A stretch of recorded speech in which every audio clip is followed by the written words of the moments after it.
যে কোনো অনুষ্ঠানের ১ থেকে ২ দিন আগে যদি আমরা কাজগুলো মোটামুটি গুছিয়ে নিতে পারি, তাহলে দেখা যায় অনুষ্ঠানের দিন একদম হ্যাসেল ফ্রি থাকা যায়।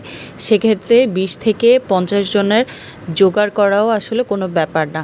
সো আসসালামু আলাইকুম সুপ্রিয় দর্শক, যে যেখান থেকে দেখছেন ভিডিওটা, যদি আশা করি আজকের ভিডিওটা আপনাদের কাছে খুবই ভালো লাগবে। আর যদি ভালো লাগে অবশ্যই আমার চ্যানেলটা সাবস্ক্রাইব করতে ভুলবেন না। তো একা হাতে আমি আসলে রোজার প্রথম দিনই কিভাবে ২০ জনের আয়োজন করেছি সেটাই আজকে আপনাদের শেয়ার করলাম। সেদিন ছিল আমার ছোট ছেলের বার্থডে। তো তার বার্থডে গতবারও আসলে আমরা পালন করিনি, যেটা হচ্ছে কিনা রোজার দিন পড়েছে। তো এবার হচ্ছে তার দাদা দাদির খুবই আবদার ছিল তার বার্থডে অবশ্যই করতে হবে। তো সেজন্য আমরা চিন্তা করলাম কি, যেহেতু প্রথম রোজা, সাথে হচ্ছে ছেলেরও জন্মদিন, সেই হিসাবে আমরা ইফতারের আয়োজনটা করি। তারপরে ইফতার শেষে বাচ্চাদেরকে নিয়ে একটা কেক কাটা হবে। তো ভিডিওর প্রথমে আশা করছি আপনারা দেখতে পেয়েছেন। আর বার্থডে যে কেকটা ছিল সেটা আমি অনলাইন থেকে নিয়েছি। অনলাইনে হচ্ছে রেইনবো চিটাগং শপ থেকে নিয়েছি। তারা খুবই প্রফেশনাল এবং কেকের পাশাপাশি তারা আবার বার্থডে ইভেন্ট নিয়েও কাজ করে। সো আপনাদের যদি কারো পেজ লিঙ্কটার প্রয়োজন হয় আমাকে কমেন্টস করবেন, আমি লিঙ্কসটা দিয়ে দিব। এত বেশি টেস্ট, আপনারা একবার ট্রাই করলে তাহলে বুঝতে পারবেন। তো ব্লগ শুরু করার আগে প্রথমে আমি হচ্ছে এখানে দেখাচ্ছি, মানে এই বাজারটা ছিল জাস্ট হচ্ছে ইফতারের আয়োজনের দিনের জন্য। তো আমি আগে থেকেই মোটামুটি সব কিছু এনে, মানে মশলা ব্লেন্ডিং থেকে শুরু করে তারপর ডেজার্টসের যেসব আইটেমগুলো আছে সেগুলো, তারপর অন্যান্য সব নাস্তা, এগুলোও টুকিটাকি সব রেডি করে ফেলি, এটা যে কোনো প্রোগ্রামে হোক না কেন। তো বাজারগুলো একটু গুছিয়ে নিচ্ছি। বাজারগুলো গুছানোর পর একটা একটা করে কাজ শুরু করব। প্রথমে শুরু করে দিয়েছিলাম মশলা ব্লেন্ডিংয়ের কাজ। এগুলো তো আসলে রোজার জন্য অনেকগুলো কাজ সেরে ফেলেছি, জাস্ট হচ্ছে রসুনটাই বাকি ছিল। এই যে দেখেন ক্যাপসিকামগুলো এত বেশি সুন্দর লাগে আমার কাছে, মানে শীতকালে আসলে ক্যাপসিকামগুলোর জন্যই অনেক বেশি শান্তি লাগে আর আমি হচ্ছে একদম ক্যাপসিকাম লাভার। যখনই আমি ক্যাপসিকাম আনি, গতবার দেখা গেছে রোজায় আমি অনেকগুলার মানে স্টোর করেছি, কিন্তু এগুলো তেমন একটা ভালো থাকে না। সো ক্যাপসিকামের ক্ষেত্রে আমি ফ্রোজেনের প্রসেস কখনোই দেখাবো না কাউকে। তো বাই দ্য ওয়ে, এই ছোট্ট কিউট জিনিসটা দেখেন, এটা আমি যে বাণিজ্য মেলা আমাদের এখানে চট্টগ্রামে হয়েছে সেখান থেকে নিয়েছিলাম। আর প্রাইসটা শুনলে আপনারা আরও বেশি অবাক হবেন, মাত্র ৭০ টাকা দিয়ে নিয়েছিলাম। তো মেলাতে দেখা যায় না ওই যে ৭০ টাকা ১০০ টাকার কতগুলো স্টল থাকে, যেখানে আপনার প্লাস্টিকের সবগুলো জগ, বোতলস বা অন্যান্য জিনিসপত্র বিক্রি করে, ওইখানে এবার এই ধরনের জিনিসগুলো ছিল। তো তার মধ্যে থেকে আমার এটা বেশি পছন্দ হয়েছে ফ্রুটসের জন্য। তো আমি এখানে আমার ইচ্ছা মতো যখন যা ভালো লাগে তাই রাখি। তো যাই হোক, আমার এখানে আসলে বাজার সব কিছু বের করা হয়ে গেছে। এখানে আমি রসুন, গাজর, ক্যাপসিকাম সবগুলোই আসলে আস্তে আস্তে প্রসেস করে রাখবো। তো এখানে আরও বেশি টমেটো নিয়ে আসা হয়েছে, যেহেতু আসলে রোজাও আসছে। এর আগে যা ফ্রোজেন করেছি সেগুলোর পাশাপাশি আরও কিছু অ্যাড করেছি, সাথে আবারও অল্প করে সস বানিয়েছি। এবার রসুন ছিলার জন্য আপনাদেরকে একটা নিনজা টেকনিক দেখাই। আমি প্রতি সময়ই রসুনটাকে এভাবে ছিলি। এই যে আমি যেই পাথরটা নিয়েছি সেই পাথরটার সাহায্যে এভাবে ভালো করে ২-৩টা প্রেস করলেই দেখবেন রসুনগুলো একদম নিজে নিজেই খুলে আসছে। এই যে দেখতে পাচ্ছেন, এভাবে হলে দেখা যায় কি অনেকগুলো রসুন আপনি খুবই কম সময়ে কিন্তু ছিলে ফেলতে পারবেন। এই ধরনের পাথরগুলো আপনারা পেয়ে যাবেন যে রং বিক্রি করে না, মানে আমাদের বাসায় যেসব রঙগুলো আমরা ওয়ালে করি, ওই রঙের যে অ্যাসেসরিজের দোকানগুলো থাকে, সেখানে ককশিটের পাশাপাশি তারা এই ধরনের এই পাথরগুলোও রাখে, কারণ রঙের ক্ষেত্রে এই জিনিসটার খুবই ব্যবহার হয়। মানে রং করার আগে আস্তরের বেশ কিছু কাজ থাকে, তো এই পাথরটার মাধ্যমে তারা কাজগুলো করে থাকে। তা আমি সেই দোকান থেকেই নিয়েছিলাম। তো যাই হোক, কথা বলতে বলতে আমার এখানে রসুন ছিলে হয়ে গেছে। তারপর আমি সকালে নাস্তাটা করে নিচ্ছিলাম। এটা হচ্ছে রোজার ২ দিন আগে। তো নাস্তাটা করে আমি বাকি কাজগুলো ধরবো। তো নাস্তার জন্য সেদিন আসলে আমার যেহেতু অনেক কাজ ছিল, আর রুটি পরোটাও কিছু বানানো ছিল না, যেহেতু রোজা চলে আসছে, সেজন্য আর ফ্রোজেন করে কিছু রাখিনি। সেজন্য সেদিন মেয়ের বাবা বাহির থেকে নাস্তা এনেছিল। তো এই যে রুটি পরোটা দিয়ে, মানে সকালবেলা রান রুটিটা খেতে বেশ মজাই লাগে, আর ছাক্কা পরোটা দিয়ে তো ডিম দিয়ে আসলে কথাই নাই। তো আমার এই কম্বোটা বেশ পছন্দ। তো আমি পেঁয়াজ কাঁচামরিচ দিয়ে ডিমটা ফ্রাই করি সবসময়, কারণ আমার মামলেটটা কেন জানি খেতে তেমন একটা ভালো লাগে না।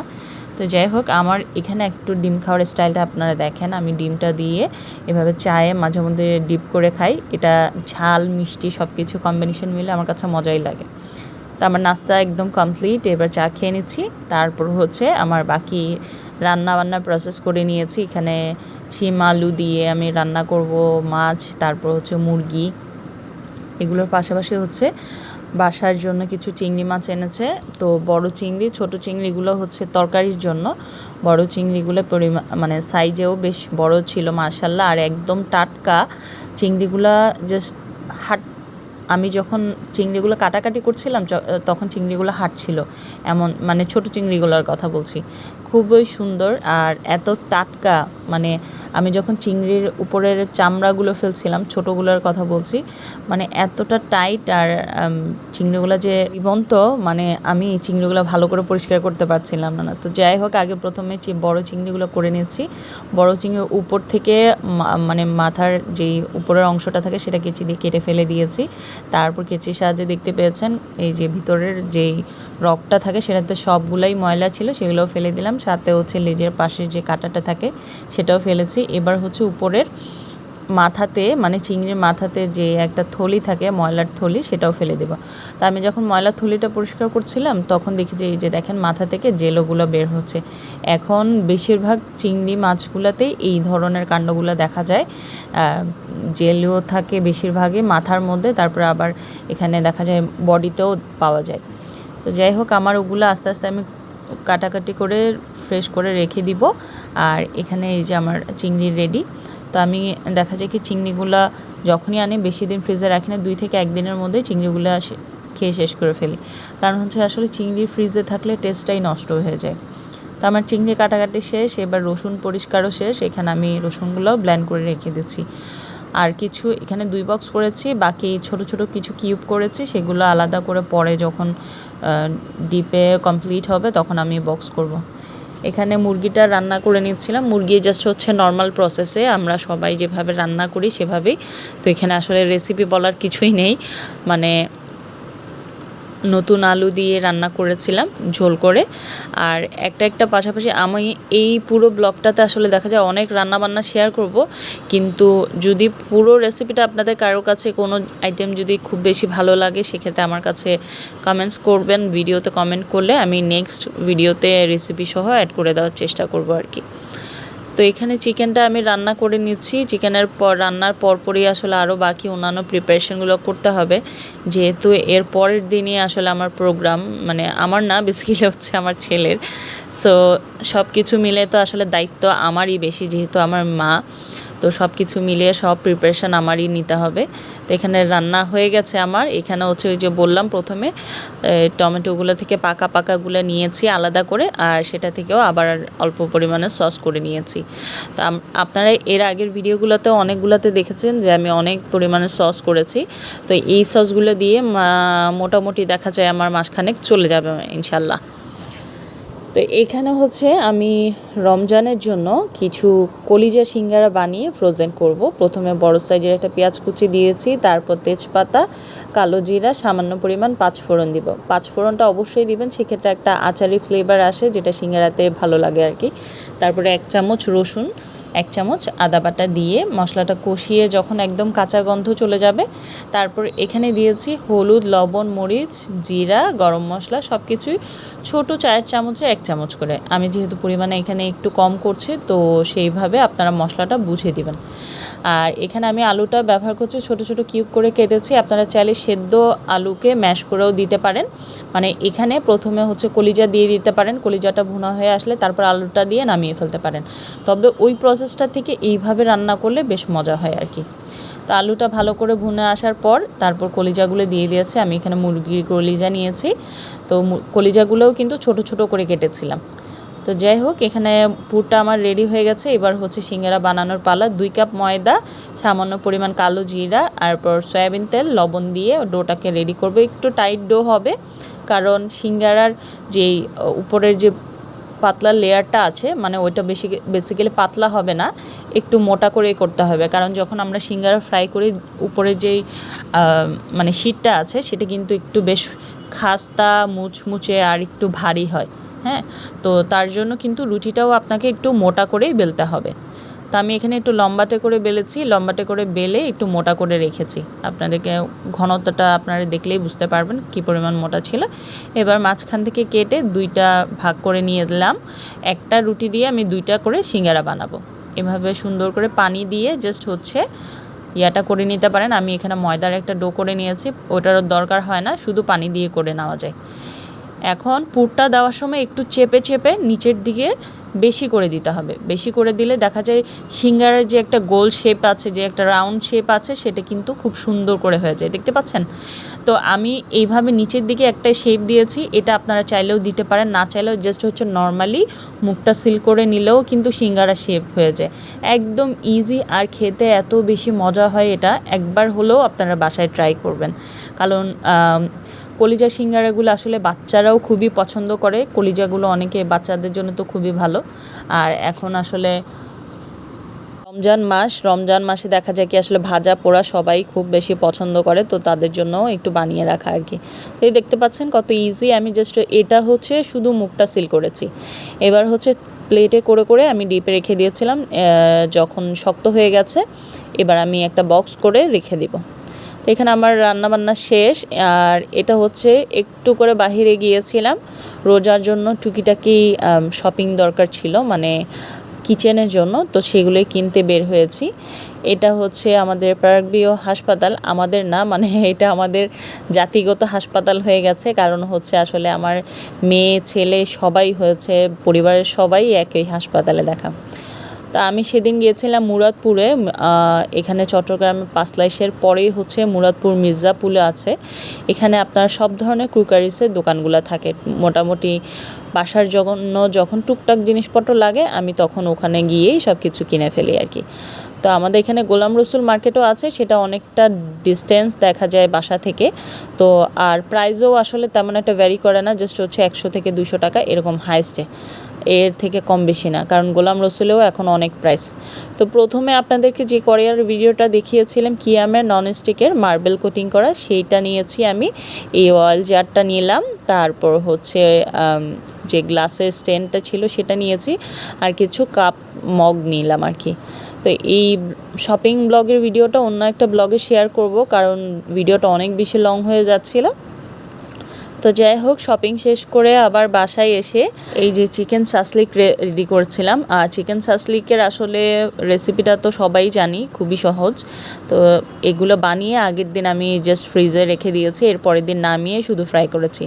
এখানে আমি এর পরের দিনের ভিডিও এটা, যেদিন প্রোগ্রাম সেদিনের হালিম রান্না করেছি। হালিমটা হচ্ছে রান্না শেষে এভাবে পেঁয়াজের বেরেস্তা করেছি। আর হচ্ছে এখানে এই পাশে হচ্ছে ছোলা, এটা হচ্ছে একটা বড় কড়াইতে করেছি। জানি না এটা এত ছোট লাগছে কেন, যেহেতু আমি প্রায় 20 জনের রান্না করেছি। আলহামদুলিল্লাহ সেদিন 20 জন না, প্রায় 22-23 জনের মতো খাওয়া হয়েছে, যেহেতু বাহিরেও 2-1 জন মানুষকে খাওয়ানো হয়েছে।